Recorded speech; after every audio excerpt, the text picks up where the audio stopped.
General quarters, all hands man your battle stations. Broadcasting live on 1470 AM, 95.3 FM, iHeart Radio, and the World Wide Web. This is the Tom Trento Show. Make America think again.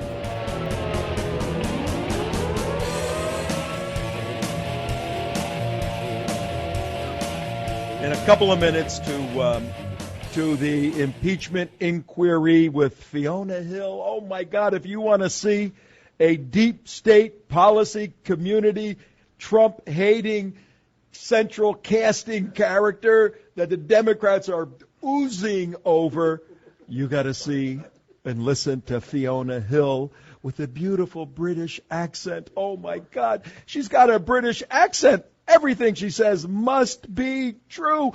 We're going to cut to her today and show you she's a fraud, okay? She's a very intelligent, a very highly educated intelligence officer, policy community individual. We're going to go to her. Then we're going to take a look at this nonsense. For once and for all, I'm going to put an end to the confusion over quid pro quo because it jumped up again last night, yesterday on the inquiry with Ambassador Gordon Sondland from the EU.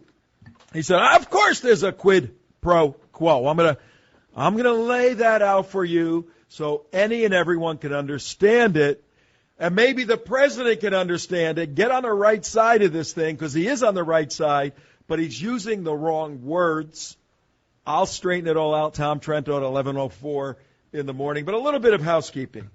We have some good friends all over the world listening. We have them in the Middle East. We have them north, south, east, west. And we got them in Texas, too. We got friends down in Texas. How's that for a Texas accent? I'm from New Jersey. I don't know Texas accents too well, but that sounds like one. I like to say good morning. Good morning to Kim in Texas. We're coming to you live, and we got a friend of yours in our studio here. Yeah, let me tell you. Tom. Sounds like Amos and Andy a little bit. Tom, don't do that again. Okay, I can't do a Texas accent. But I do know another good friend of ours somewhere in the United States. It's their birthday today, so we have to always wish our friends their birthday. Mark, when is your birthday? The 29th, I think. 29th. Of what month? This month. No way. Sagittarius, my man. word, a November turkey guy. I'll be 32. And you'll be 32. And we have a guest producer in the studio. Steve, when is your birthday? January, okay. Well, mine is in May, the same day as President Kennedy. And for all you Democrats out there who are fans of President John F. Kennedy, born on my birthday, or the other way around, that party you're in, and I will prove it in this hour, needs to be abandoned. You need to eject it. You need to get out of this party as quickly as you can, because it's no longer the party of John Fitzgerald Kennedy. All right. Mark, somehow I'm getting reports that you were bleeding in for the first 2 minutes of the show, the little conversation back there in the studio. So in any event, it was backroom entertainment with behind-the-scenes action. Okay. You just watch those 7 words, okay? Oh, no, don't tell me they went for a break. They go for a break every day at 11 o'clock. Unbelievable. All right, then we'll just get on with our business. We have today, I'm going to talk a little bit about the impeachment inquiry. And I don't know if we're going to open it up, maybe not, for calls. Got a lot of material to get out. Tom Trento is your host, 11:06 in the morning on the 21st of November. We have less than a year until November 3rd, less than 1 year until November 3rd, when the real impeachment will occur. If the voters President Trump, that's done on November 3rd. That's why we have 4-year terms. So every 4 years, the voters can say, throw the bum out, or you know what, keep him there. But the Democrats know, vis-a-vis Duval Patrick, former governor of Massachusetts, and Michael Bloomberg, former mayor of New York, they're jumping into the Democrat. What a disaster that debate was last night with the 10 Democrat candidates and Biden losing his thought processes. The guy is becoming senile. Medically, take a look at it. And how much more annoying can Mayor Peter Buttigieg, whatever his name is, how much more annoying can he get? He's just a snide little guy. He's got no life experience, and he's talking like one of the elitists that are out there. And everybody I talk to says Kamala Harris is just absolutely annoying, too. But I guess, in fairness, any Democrat would look at Donald Trump and go, oh, he's so annoying. But the problem is, most Republicans, I am a Republican, truth be known. I believe that the Republican platform, the policies of the party most align with my Judeo-Christian worldview. So I got two parties to choose from, seriously. So I picked that party. Is it perfect? No. Are the articulators, the elected officials perfect? No, not at all. But in a republic or a democracy, where both you try to do what's best for the most amount of people, the system that works the best for the most amount of people. No system ever has been proven to be perfect. So I am, by persuasion, a Republican. The Democrat platform is anathema to my Judeo-Christian belief system. So as a Republican, I support the president because he supports the platform. And our goal is to get 1,000,001 more people to support the president on November 3rd, 2013. But guess who is back in the House? Ladies and gentlemen, here out of our studios, the United West, at 11:09, we're going to bring in, I need an affirmation from somebody in the booth there. We're going to bring in, could we do it? We're going to bring in Fiona Hill, straight from London. I had a discussion with Ambassador Bolton both after the meeting in his office, a very brief one, and then one immediately afterwards, the subsequent meeting. So the subsequent meeting, or after both meetings, when you spoke to him and relayed to him what Ambassador Sondland said, what did Ambassador Bolton say to you? Well, I just want to highlight, first of all, that Ambassador Bolton wanted me to hold back in the room immediately after the meeting. Again, I was sitting on the sofa with a colleague. Right, but just in that second meeting, what did he say? Yes, but he was making a very strong point that he wanted to know exactly what was being said. And when I came back and related to him, I want them to hear instructions for me. British-born, and I'm presuming that's but at an early age, the specific instruction was that I had to go to the lawyers. She went and studied to at John in Scotland at St. our Andrews. senior counsel for the Then National she said, Security I'm Council, going to the United States. to I can have a better life in the Ambassador United Bolton States told me that than I can here in England or in Scotland. She moved to the United States and became a naturalized citizen. So then she went to work, because she's a very intelligent woman, holds a Ph.D., I think, out of Russian history, out of, looks like, Harvard.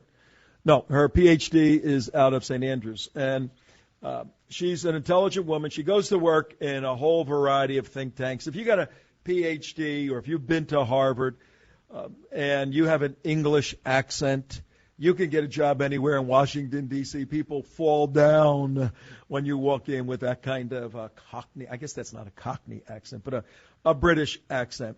So she's there, and she was very leery. She had served under both President Bush and President Obama on the policy level. Andy McCarthy, our good friend, talks about the policy community. Others call it the deep state.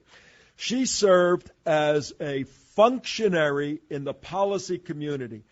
We, my colleagues and I, write policy. Her beef today is that this guy came in to upset the policy that these people have been writing, in particular toward the President Trump, and she is throwing him under the bus.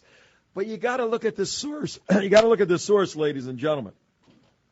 She doesn't like the president, never really did. She was very hesitant about working for him. But she wanted a job, working for the White House. And it turned out that he wasn't going to allow business to go on as it normally did. That's why the people elected him, to upset the apple cart and to have some new thinking, that we're not going to be the policemen of the world. We're not going to follow every single policy brief that the policy community gives us. We're going to have another view of some of these countries and demand more of them if they want a relationship from us. Indeed, a quid pro quo. So she's upset. She's testifying. And she's the de jure Democrat star. This is the star chamber. You hear that a lot. Well, yesterday, Gordon Sondland, who a former businessman, very successful hotelier, built about 20 beautiful hotels, and was not a never-Trumper, but I don't want anything to do with Trump. For most of 15 and 16, he was a big supporter. The fellow who testified yesterday and said that indeed there was a quid pro quo.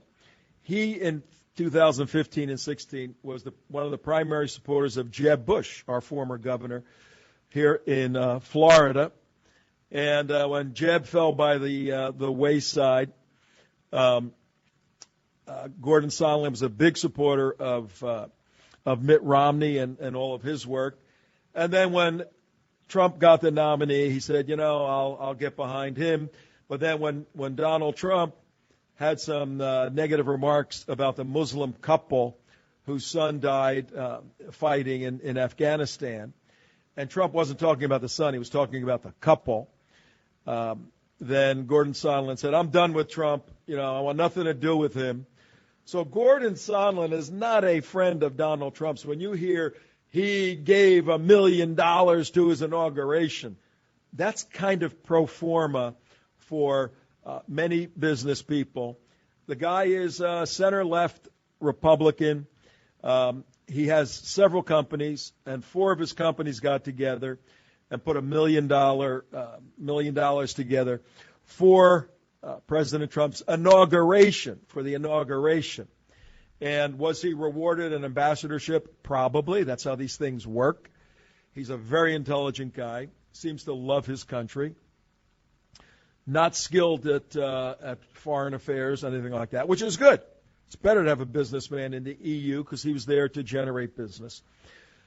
But when he said yesterday, Tom Trento here at 11:15, when he said yesterday, he opened it up, and if we can rack that tape from Gordon Sondland, where he goes on record saying it was a quid pro quo, and I am stalling now, waiting for somebody in the control. What? No. Gordon Sondland, the other one, the quid pro quo. Yes, those are the two. Those are the two. I'll talk about it a little bit. Oh, we got it. You're ready? All right, here we go. Listen carefully to the ambassador to the European Union. What? Wrong one. Okay. I'll tell you what he said. Well, I sent it to you.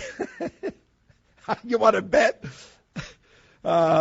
Okay, we have an argument going on in our studio here, but that's okay. The current ambassador, I don't know how long he's going to be the ambassador, but check your text. I texted it to you, or maybe I emailed it to you, one of those. The ambassador to the EU, he, I don't know how much longer he's going to be because, he cleaned up his testimony yesterday, but he went on record very vociferously and very confidently. There was a quid pro quo. And that's red meat to Adam Schiff and the Democrats. Remember, they were camping out on quid pro quo, and they saw after about 2 weeks, this doesn't work. Then they went to bribery. They're getting off of that because bribery, the doctrine of bribery that they're using, they're using the Democrats. The doctrine of bribery that they're rooting in the founders. When the founders have in the Constitution that you can impeach a president for high crimes, misdemeanors, treason, and bribery. The bribery they're talking about, the doctrine they're citing that they will put in the articles of impeachment, that legal doctrine wasn't written until 175 years after the founding of the country, after the writing of the Constitution. These idiots are using a legal doctrine that wasn't even in existence during the time when the Constitution was written. Don't they have anyone that understands U.S. history, civics 101 on the Democrat side? That's going to get blown to shreds if they try to put that forward. So, do we have Gordon Sondland? Okay. Let's go to Gordon Sondland. He'll say quid pro quo. Then I, Tom Trento, your host at 11:17, now 11:18 in the afternoon. I will lay out once and for all why the president should get up there and say, yes, I spoke and I wanted a quid pro quo. And Tom Trento explained to me how this works. Now I finally understand. Quid pro quo. Let's go. Let's listen to Gordon Sondland. The 2016 allegations of Ukraine. Ambassador Bolter and others that President Trump wanted a public statement from President Zelensky committing to investigations of Burisma and the 2016 election. This is Gordon Sondland yesterday. Mr. Giuliani expressed those requests directly to the Ukrainians, and Mr. Giuliani also expressed those requests directly to us. We all understood that these prerequisites for the White House call and the White House meeting reflected President Trump's desires and requirements.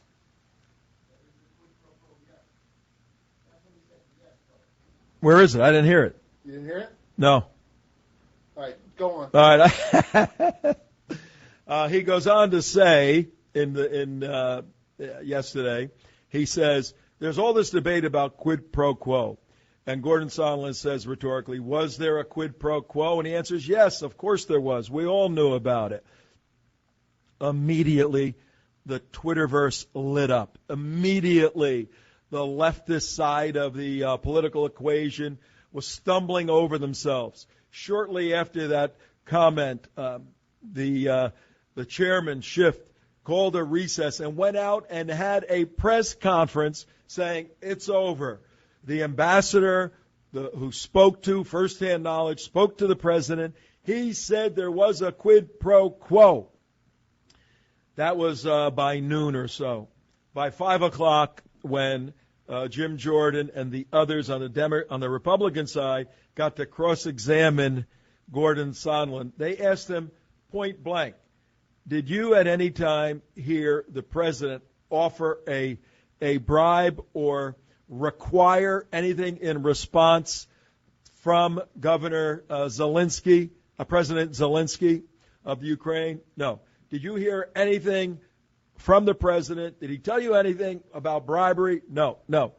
And then the Republican questioner says, well, what are we doing here?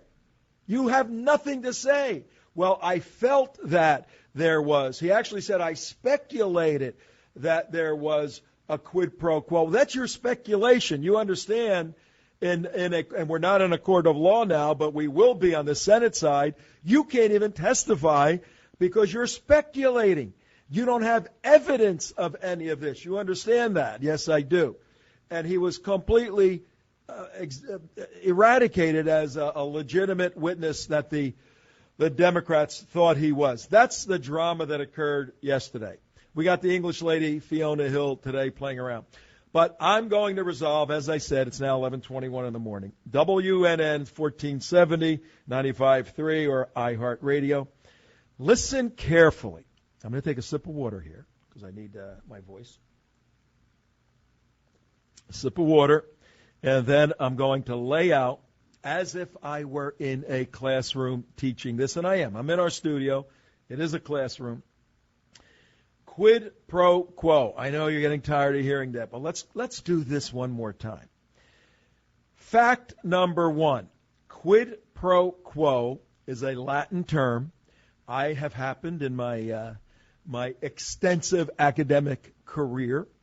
I have happened to study Latin. 2 years at high school in New Jersey. You had to take something, so I was Italian. They didn't have Italian, so I said, I'll take Latin. I had my friends helping me pass the course. I wasn't a great Latin student, truth be told. But I did study Latin, and I can look up words on the computer.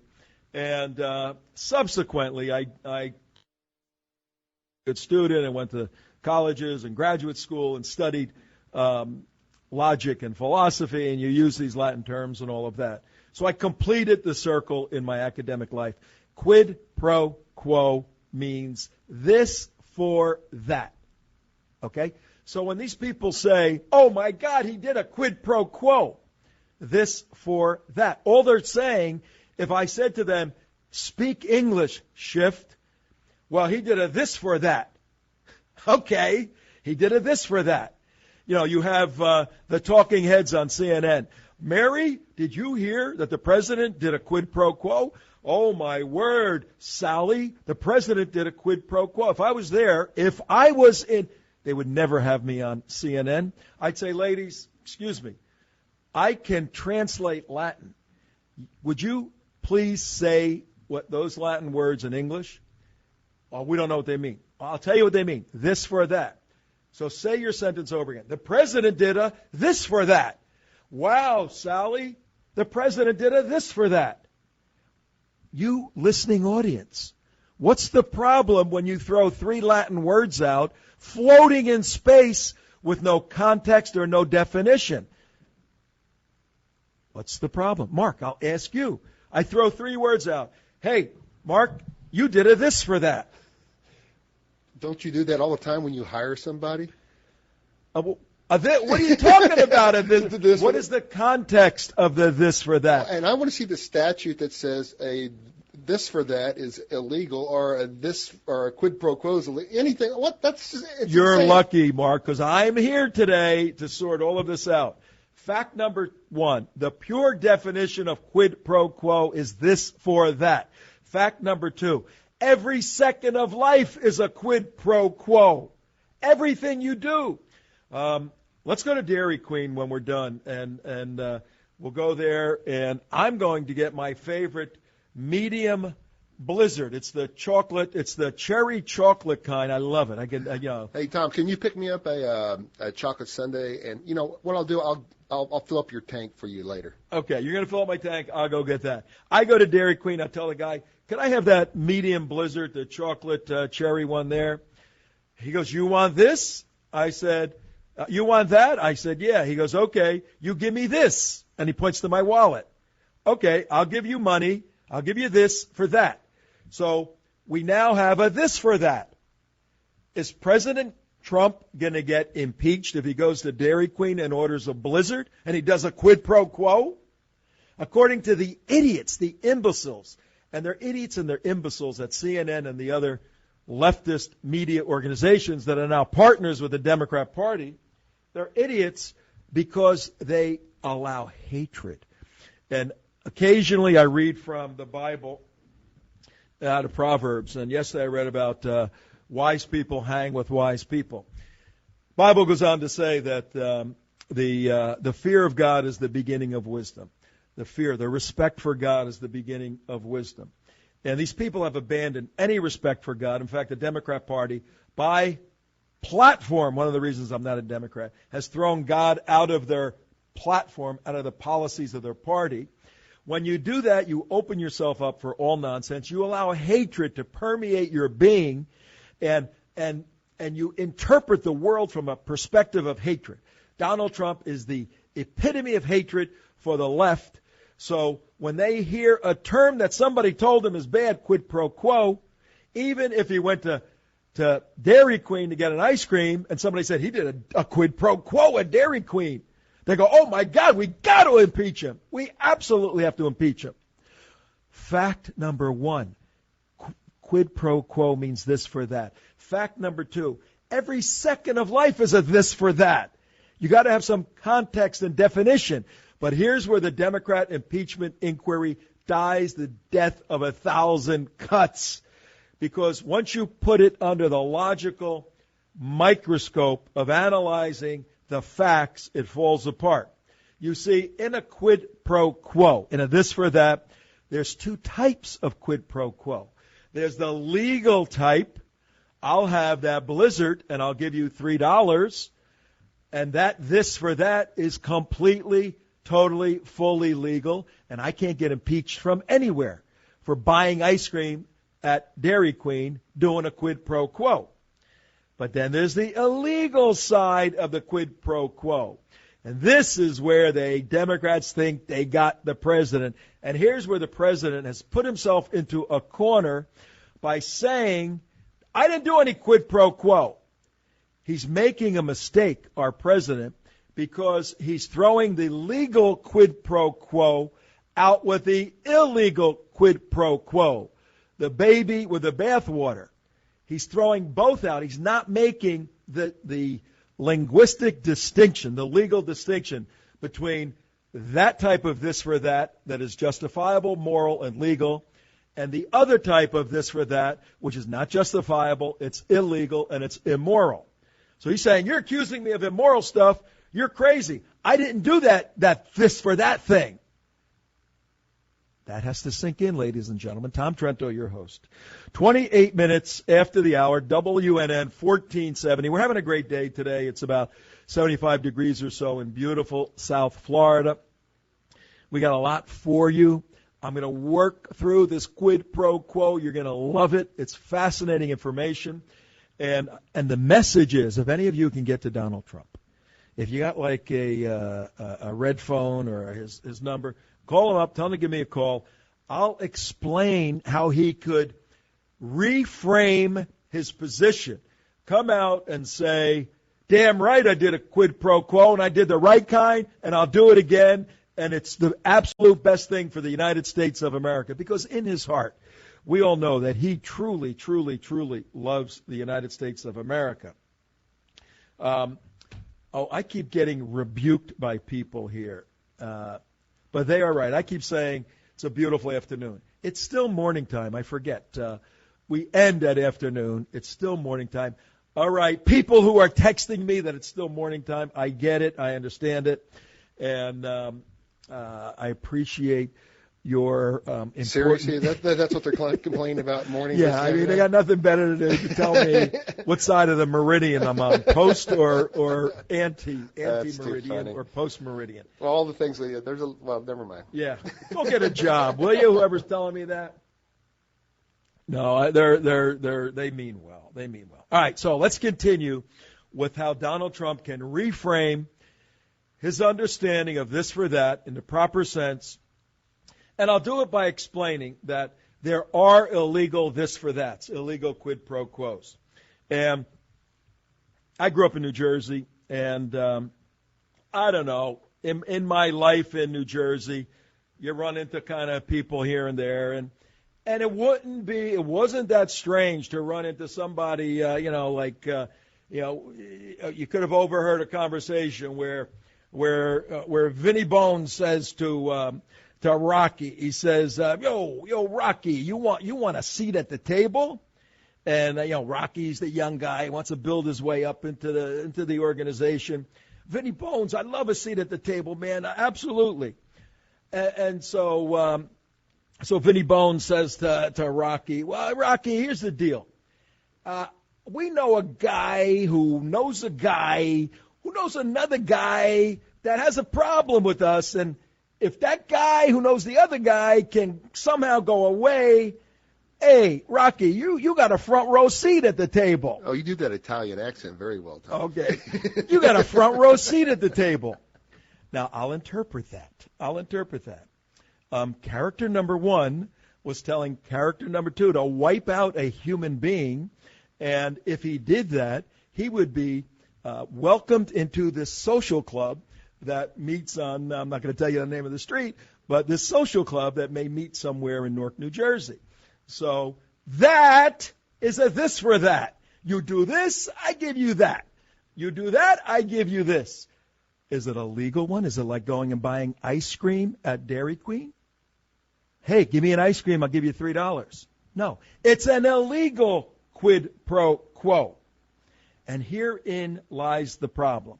Now, where do you think, Mark and Steve back there, what city did Donald Trump grow up in? It's in the United States of America. It's on the East Coast.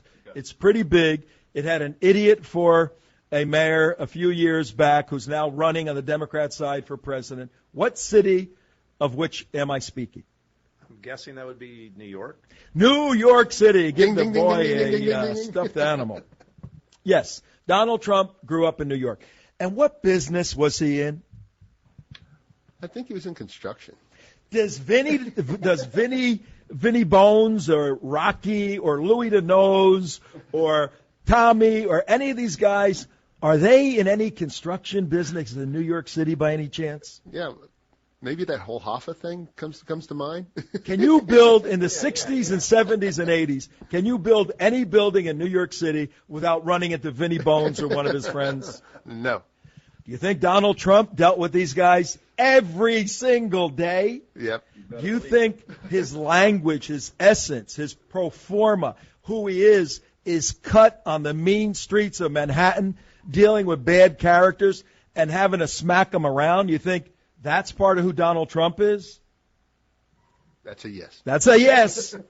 That's why 63 million people voted for him, because he's a billionaire, sure, but he's cut from the tough streets of Manhattan, dealing not only with the crooked politicians, but with the mobsters and everybody else. And he successfully, and he's still alive, successfully built phenomenal buildings, employed tens of thousands of people, and has made his mark in this world.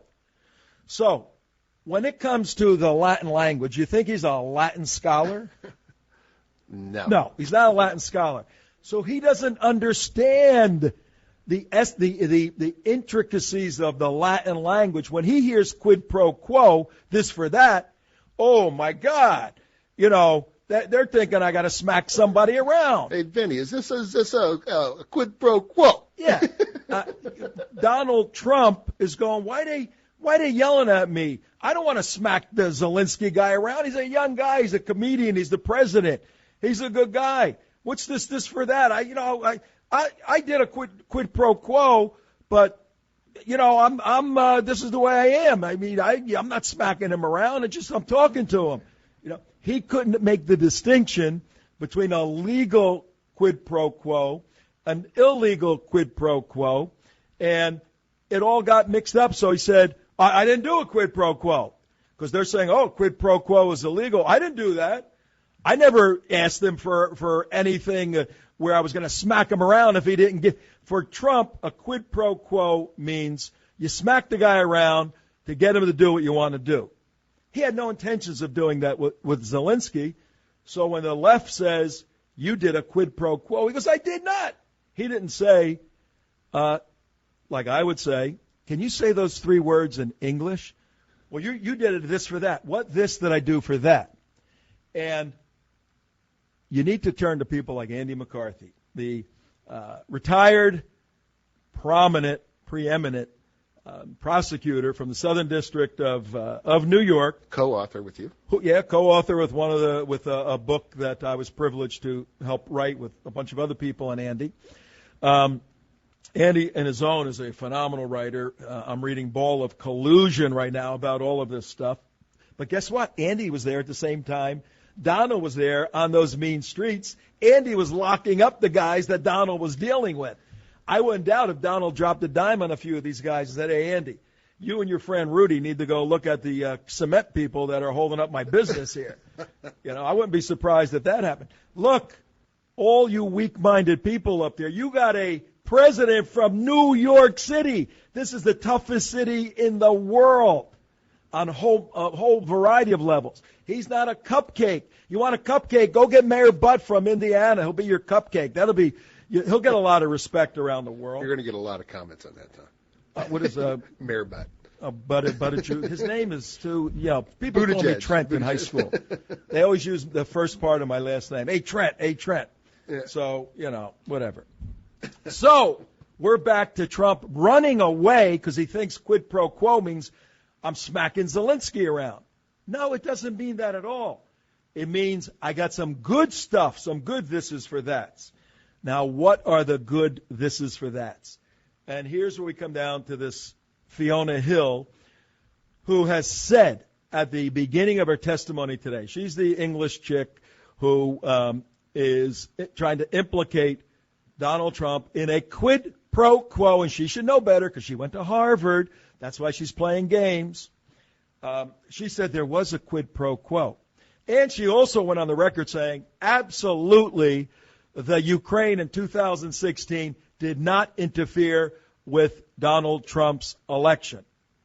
Now, how does she know without an investigation being launched? That's like the current FBI, sadly, the Obama FBI. Whenever there's an attack anywhere in the United States that has Islamic fingerprints, the first thing they do is what, Mark? When it has, say again, we were working back here. Oh, you're working back there. I should look in there and see what you're doing. Is Sudoku working? Is that what that is? Sudoku or whatever game you're playing? Yeah, Sudoku. Sudoku. Is that what it is? Right. What's the question? When there's an attack that has fingerprints of an Islamic attack, whether it's a car going up on the road or a pressure cooker bomb, right. What is the first thing the FBI does after 7 seconds of investigation? It's not Islam. It's not Islam. Muslims didn't do this. We know that. Nothing related to terrorism. And all of us who do this stuff go, okay, 7 seconds. That is a damn good FBI, man. It is. They completed an investigation in 7 seconds. They are good. That shows your preconceptions, your viewpoint that's skewed before you examine the facts. She came out in her deposition, in her testimony, saying there was no Ukrainian interference in Trump's election. That is an outright lie. There's all kinds of evidence, not only per Andy McCarthy, but other investigators have found, and the Ukrainians have found and have fined people and convicted people for interference in the election in 2016. Now, what side, I want my genius friends out there to tell me what side the Ukrainians were on in the 2016 election. Were they for Donald Trump or were they for Hillary Clinton? And there's an absolutely foundational, fundamental reason that is indisputable as to what side the Ukraine was on. Ukrainian officials, the Ukrainian business community, and the Ukrainian political structure. Hillary Clinton or Donald Trump? The answer is... Was that a question? It was a question to the listening audience. Okay. Not to the busy staff that's in the control room. No. Never will I interfere with the This is work. so going to come back to haunt him. The Ukraine was on the side of Hillary Clinton. Why? Remember Donald Trump was making these overtures toward Vladimir Putin? You know, I think he and I can get along. I like strong men. You know, I don't see any reason not to have a good starting relationship if I become president. Now, Donald Trump didn't even think he was going to become president. And, you know, he likes to talk about people. Oh, Kim Jong-un. Oh, he's a nice guy. You know, he says stuff about some of these murderous dictators that is total hyperbolic. But if you're on the other side, you're going, does this guy really like Putin? The Ukrainians were at war with Russia and Putin. They hated Putin. They hated Russia. Russia wanted to annex Ukraine. It annexed the Crimea, a portion below the Ukraine that has a lot of Russians on it. So in the circa that we're talking, 2015 and 16, the Ukrainians hated Donald Trump. There is very good, extremely good evidence that needs to be investigated that this Alexandra Chalupa, who considers herself, she's a 30-something Ukrainian-American, born in California, but she had a consulting group, and she lined up with the Ukrainian Party. I was going to say the Democrat Party. I might as well say the Ukrainian Party. And, yeah, same thing. In 2016, Alexandra Chalupa lined up. I know these names are crazy, and everybody wants to just go to the beach, but this is what's going on in the world. Our job here at the United West is to make some simple sense out of this, and we're explaining that Donald Trump needs to get on the right side of a this for that and say, yes, I did a this for that, and I'm explaining how he can present 3 points that validates that he did a good quid pro quo and he should have done it, and he should continue to do it, and it will evaporate the arguments from the Democrat kangaroo court. You know what a kangaroo court is? It's a court that says you're guilty before proven innocent. Oh, sorry, you're guilty because you never can be proven innocent. You're guilty. You have no chance of being proven innocent. That's the court that's in session right now on Capitol Hill. So Alexandra Chalupa contacts Hillary Clinton's party, contacts the DNC, and says, look, I have contacts in Ukraine. I have Ukrainian contacts. Paul Manafort is close to Donald Trump. Paul Manafort is close with the pro-Russian president of the Ukraine. I think I can dig up dirt on Manafort that will be blowback into Trump that will hurt him and help Hillary win. That was Alexandra Chalupa's reason for joining with the Democrat National Committee and the Hillary Clinton campaign to go find out and assist the Ukrainians in their role to get Hillary Clinton elected, because they didn't want a pro-Putin president in the form of Donald Trump. That's the basic argument that's at the beginning of this whole nonsense. That proposition, the Ukrainian interference in the U.S. 2016 election, needs a thorough investigation, and it's coming. Now, the Democrat Party is concluding that, wait a minute, we have evidence that the Russians interfered. Absolutely we do. And they interfered by making sure Hillary Clinton didn't go to, Michigan or Wisconsin, and she wore these big tents that had medical devices. She fell down and fainted wherever she went. The Russians did all that, right? She was a terrible candidate, but she still thought she was going to win. Russian interference, it's been found, had no impact on the electoral vote. No impact whatsoever. So, yes, how many times does the United States interfere in other people's elections? How about every day, everywhere? That's the job of countries, to hurt other governments that you think are detrimental to your view of the world. This is a rough world we live in, folks. We try to disrupt crazy Muslim dictators in the Middle East so they don't gain power and kill millions of people. The Soviets think that we want control of the world. They're demented in that view, obviously. We don't want control of the world. We're not the Roman Empire. Bad idea. In fact, if anybody's going to reverse the Roman Empire type of mentality, it's Donald Trump. He does not want to be the world's policeman. He does not want to be the world's bank. He wants to reel this in, all of this. But the deep state, the policy community, makes their living in these policy areas. And Trump's saying, we're done with this, which means there's not going to be that many employees on the government payroll anymore. This is why they're so angry at him. On this 21st of November, 2019, 11:45, Tom Trento, your host. This is good stuff. I'm having a good time. You having a good time, Mark? We're working, Tom. You're working? Okay. These guys are really working. It's pretty good. But we're having a good time. All right. Now I'm going to come down and give you 3 reasons why Donald Trump has a good, a legal, a moral, this for that, a moral, a good quid pro quo. And he ought to say, oh, sorry, everybody, I mixed up. I don't speak Latin. I grew up fighting mobsters in New York. I thought that when you said quid pro quo, I'm smacking the crap out of somebody. I'm not doing that to Zelensky. I like the guy. I didn't know there was a good quid pro quo definition. Here's my good quid pro quo, this for that definition. Number 1, you want our money, Ukraine? You want $400 million? What do you think, money grows on trees, Zelensky? I know you're a comedian, but I'm not laughing here, Donald Trump. You want the $400 million? Clean up your country.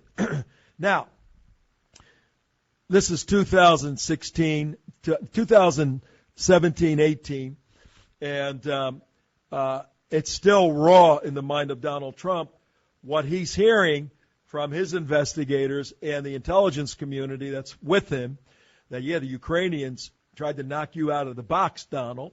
So he goes to Zelensky. You want the 400 mil? Good. I want to see evidence you're going to clean up your mess you have there. You got oligarchs. You know what an oligarch is? Some guy who is a functionary, semi-politician, semi-businessman that steals a bunch of money and moves to a position of power to use his money to control others, but eventually they got to run away and go to other countries because they've stolen so much money. You got oligarchs there stealing billions of dollars. Show me how you're going to clean up, then you get our money. Is that an illegal quid pro quo? Isn't that what our government does every single day when dealing with foreign governments? You want Israel, you want our $3.8 billion every year. Well, guess what? You have to spend $3.3 billion of it buying our stuff. I don't know if you know that, but we give Israel $3.8 billion every year, and they have to spend $3.3 billion giving us the money back to buy our own stuff. You talk about a quid pro quo. Right, exactly. Give me a break. Is that legal or illegal? If that was Donald Trump who came up with that, they'd be going, oh, my, and they liked Israel, which they don't. Well, what they would do, they'd say, well, he has money invested in Boeing, and therefore he gave money to Israel, so they'd have to buy airplanes from Boeing and increase the stock. Oh, they would find all kinds of They would. They go, oh, Trump's building a five-star falafel stand in Tel Aviv. That's what he's going to do. That's a quid pro quo, folks. But it's on the legal side of the agenda because we require from governments responsive behavior and falling in line with U.S. policy for our taxpayers' dollars. I defy any of you out there, Democrats, Republicans, to tell me any president that has been so conscious of the U.S. taxpayers' dollar than Donald Trump. He is very concerned. He wants to take the oil from the Middle East where we've put down blood and sweat of our soldiers, given their lives to protect these people that are taking the oil and making themselves millionaires and billionaires. He wants to say, that's baloney. We got to get some of that oil. He hasn't done it. He should do it. But this is new thinking. This throws a lightning bolt in the head of the policy community, the deep state. How are we going to have our cocktail parties at all these different foreign embassies with Donald Trump upsetting the China-ware?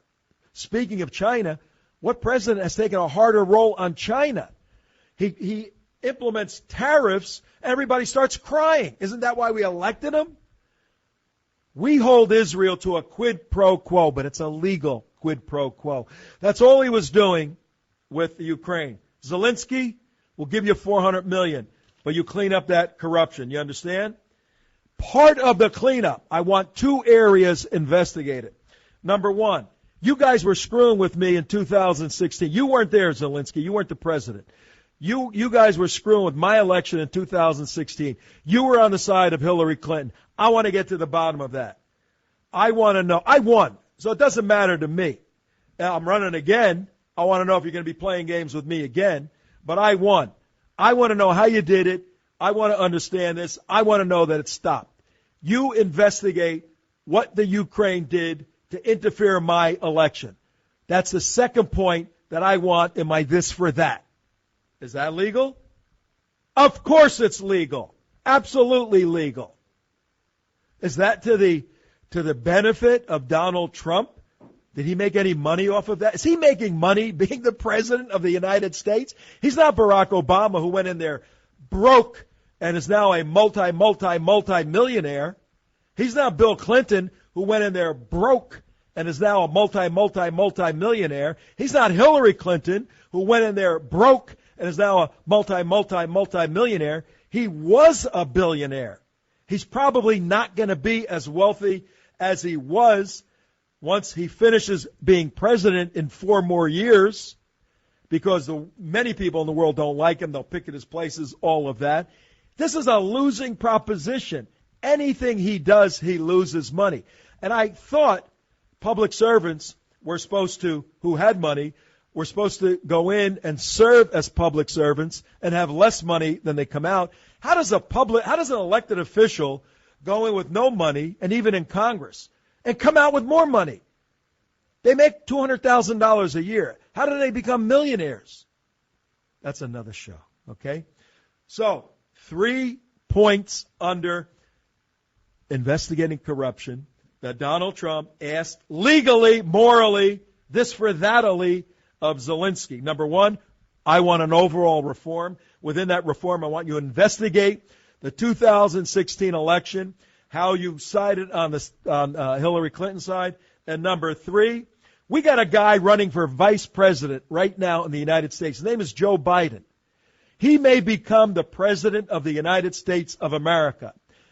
There is rumor, there is evidence, there is fact out there that he assisted his son, and his son was involved in a knowingly corrupt national company, Burisma, a gas and oil company in the Ukraine. Hunter Biden, who, by the way, we ought to congratulate Joe Biden. He's a grandfather today, unexpectedly. A DNA test came back, and while Hunter Biden was dating the wife of his dead brother, sounds like a soap opera, it's the Biden family, while Hunter Biden was dating the wife of his brother who had died horribly, wonderful son who served in the military. He was also gallivanting in Alabama somewhere, and through a paternity test and a DNA test came back 2 days ago, Hunter Biden has another baby, and Joe Biden is a grandfather once again. Is that a quid pro quo? I give you this. It's a quid pro quo. And I get that. Yep, you get this, and I get that. A quid pro quo. Now the real question is, Hunter Biden made anywhere from $50,000 to $100,000 a month, plus a big payoff of millions from his chairmanship or a board member at Burisma. Is he going to pay child support for his new child? That's what we want to know. Inquiring minds want to know. But the third legitimate this for that, the third quid pro quo that President Trump should get out on the lawn of the White House and say, Tom, I listened to Trento today, and he straightened me out. I got a good quid. I don't know Latin. Now I understand it. I want the Ukraine investigated, Zelensky. I want to know how you interfered. I want to hand that over to our intelligence folks so they learn about this and it doesn't happen again. And I want you investigating Joe Biden. He may become the vice president of this country. He was the vice president. He may become the president. And if he was running a crooked scam in the Ukraine, the world should know it. I want it exposed. From day one, everybody in the world, everybody in the United States, including the FBI, the DNI, the CIA, has been investigating me. They think I was a Soviet agent. What's the matter? A little payback hurts. Everybody starts crying. I want to investigate Joe Biden because he may actually be dirty. After millions and millions of dollars, years of investigation, I'm as clean as a whistle. Let's see if Joe Biden can stand up to that nonsense. You don't like that? Too bad. I'm from New York. Deal with it. Wouldn't you like to hear President Trump say that later on today? And he should, because I just laid out the facts, the absolute facts on this nonsensical straw man, red herring, whatever term you want to use, term of art you want to use. A red herring was used when bloodhounds would be on the sniffing the path of the criminal. He escaped from prison. They get his clothes. The bloodhound sniffs it, has the scent. The crooks who knew would get a herring, a fish, and they would stick it on a stick, and they drag it behind their trail. And the bloodhounds had a hard time following a scent. Once the red herring scent interrupted the scent of the crook's clothes. Adam Schiff has dirty clothes. He's a crook. He is propagating a crime against the duly elected president of the United States. He rolled out the red herring in the form of Fiona Hill and all these other nonsensical Trump haters, people who don't like disruption, people who want the status quo. But the guy from New York who had to use heavy equipment to break the ground and dig it up to pour a proper foundation, when he does that in the State Department, in our policy community, it upsets a lot of people. Just like that jackhammer for 3 years when a building goes up upsets a lot of people. You're hearing Donald Trump's jackhammer right now reverberating in the policy community, the deep state, reverberating in the halls of Congress, reverberating in the Democrat Party, reverberating in this nonsensical kangaroo court. But you know what? Through all those trials and travails, all the mafiosa interference, all the political nonsense, Trump got his buildings built. And if you're a betting man, you bet, because I believe Donald Trump was called to this job, and he doesn't even understand that. You bet on Donald Trump prevailing through this battle, and Donald Trump prevailing on November 3rd, 2020. You heard it right here. Tom Trento for the United West on another wonderful day. Tomorrow's Friday. Jumpin' Juma Freaky Friday. Shabbat Shalom. We're going to look at some developments in Times Square. We're going to bring you some a peace. It was a peace rally. Oh, it's Jumpin' Juma Freaky Friday in Times Square. That's by damn sure. Palestinians. You're going to hear wonderful words of peace articulated towards Jewish people in the United States and in Israel. Then we're going to tell you about a major Democrat organization who said Donald Trump is the enemy of Jewish people in America. We're going to bring you that live here tomorrow. And then we're going to bring you to the IDF and let you take a look at the F-35s, how they are obliterating Iranian targets in Syria. So we got a lot of good stuff tomorrow. And tomorrow, time allowing, I have an Indian woman, a woman from India, who says she was a former Democrat, and she loves Donald Trump. 10 reasons why. Don't miss it. Tom Trento signing off, WNN 1470. See you tomorrow.